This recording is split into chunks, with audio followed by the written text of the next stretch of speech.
Welcome back to the Reading Corner. We are finally covering the Lunar Snow, the K-pop star strategist. Why did I set that up? I really should work on these intros better. I'm just going to jump straight into the lore segment. Guests from the deep sea. High summer on the beach was a great time to be alive anywhere. It was even better when you were on the Gemma Pacific, Jeju Island.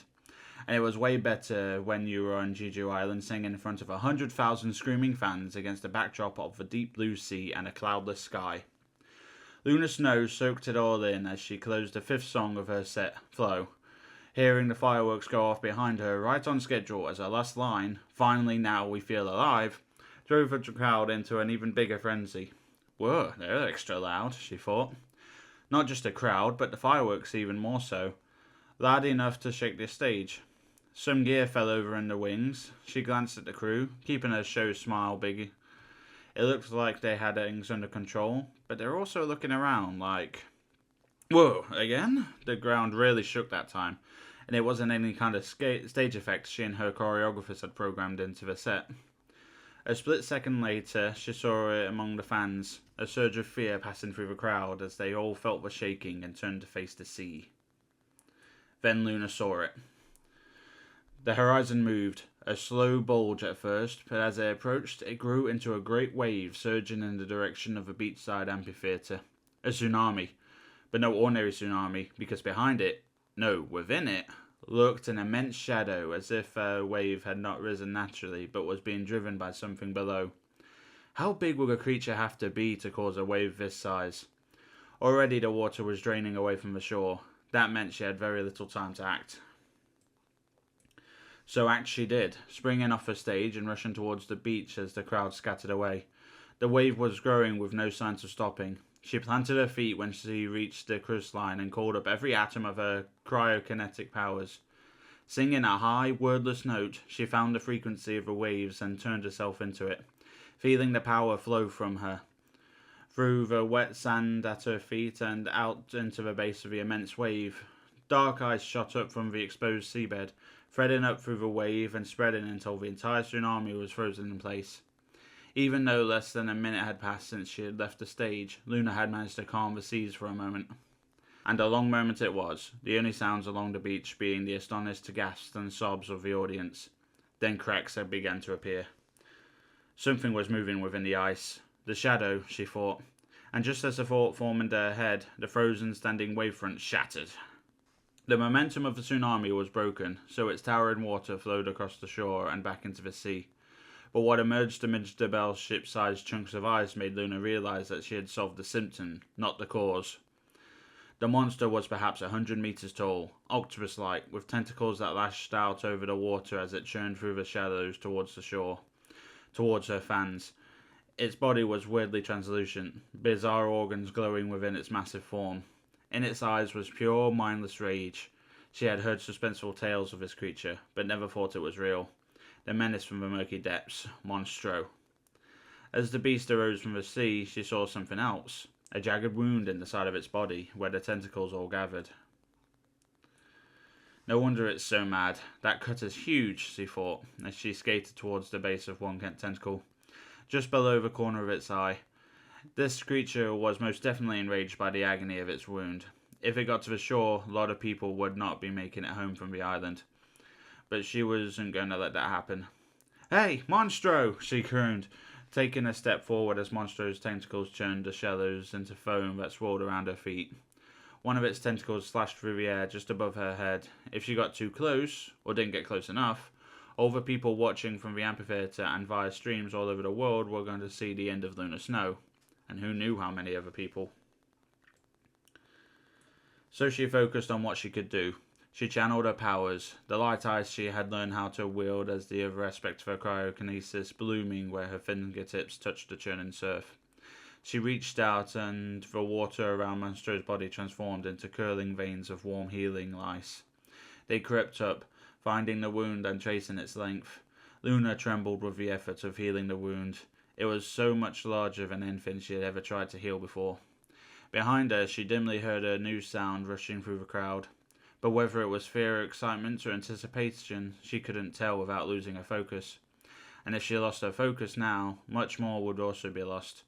Little by little, her healing ice grew filaments across the wound, one side reaching towards the other.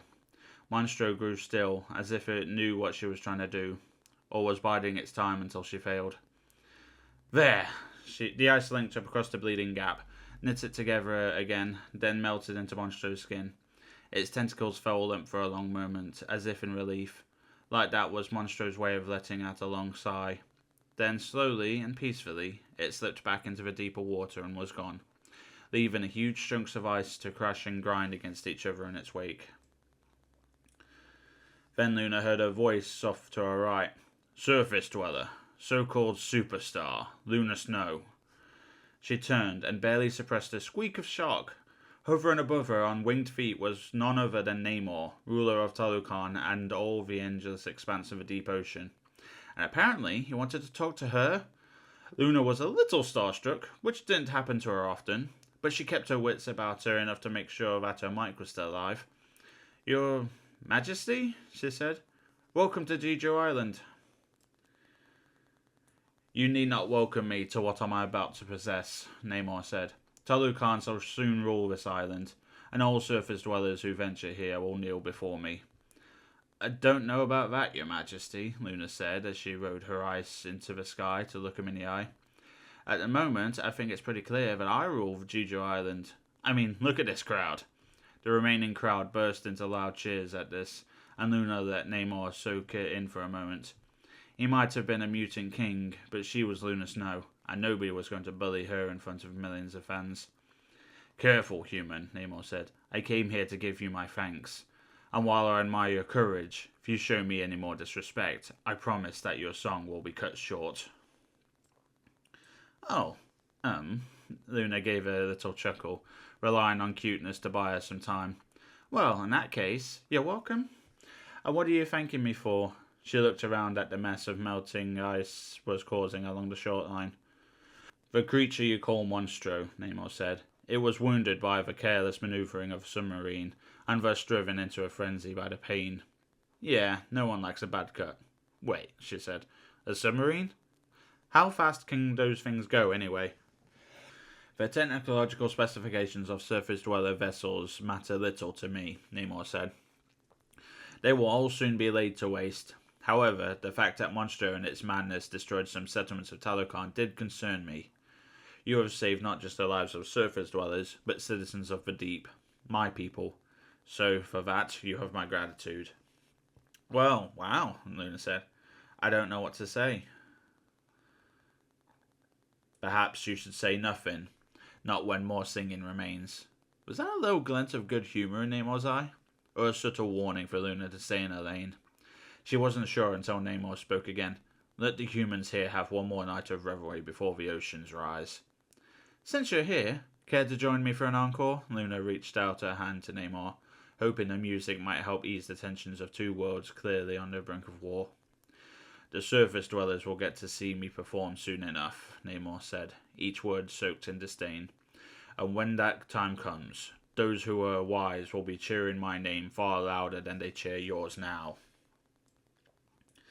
I find that hard to imagine, Luna said, glancing back towards her adorer in public.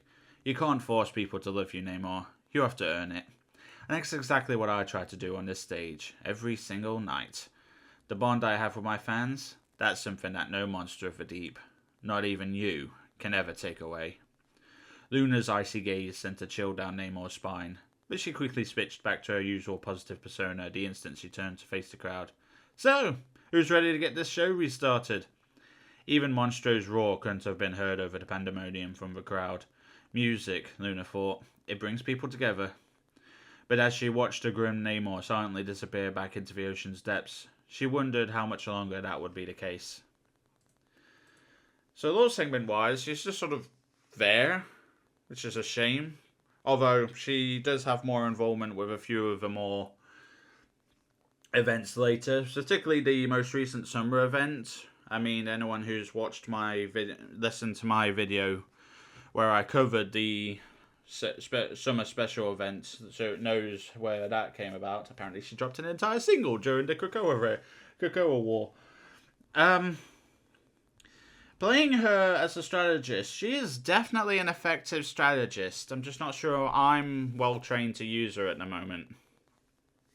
Maybe with a bit more practice, my aim will improve, but as of right now, I'm definitely more suited to other strategists over Luna.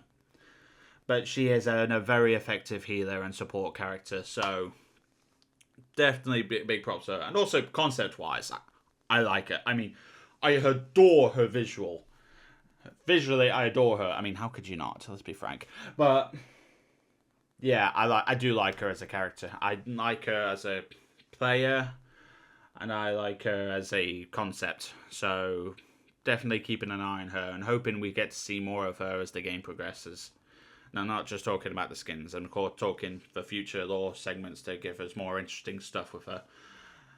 But yeah, thanks for listening, and I'll see you in the next one.